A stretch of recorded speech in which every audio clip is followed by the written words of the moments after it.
রাজলক্ষ্মীর সৎ কাজের ব্যবস্থা আমি করব। এবার তুমি যেতে পারো। ঠিক আছে মন্ত্রী জং বাহাদুর, আমি চলে যাচ্ছি, কিন্তু যাবার পূর্বে আমি তোমাকে বলে যাচ্ছি, যদি রাজলক্ষ্মীর সৎ কাজ ভালোভাবে না হয় তাহলে তুমি কি করবে সেটা আমি একটিবার জানতে চাই।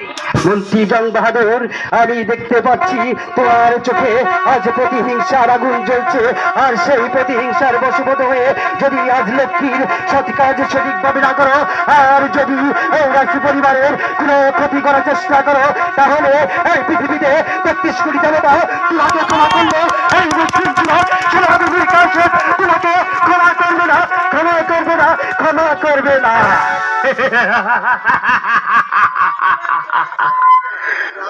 সেনাপতি মীর কাসেম, তুমি আমার কিছুই করতে পারবে না, কারণ আমি মন্ত্রী জং বাহাদুর ওই রাতকে বানাতে পারি দিন, দিনকে বানাতে পারি রাত, দিনকে করতে পারি তাল, তালকে বানাতে পারি তিল।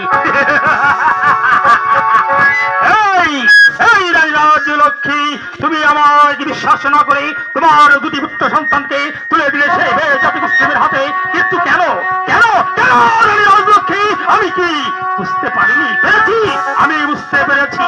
তুমিও হিন্দু, আমিও হিন্দু ব্রাহ্মণ। তুমি আমাকে বিশ্বাস না করে তুমি তোমার সন্তানকে তুলে দিলে সেই সেনাপতির হাতে।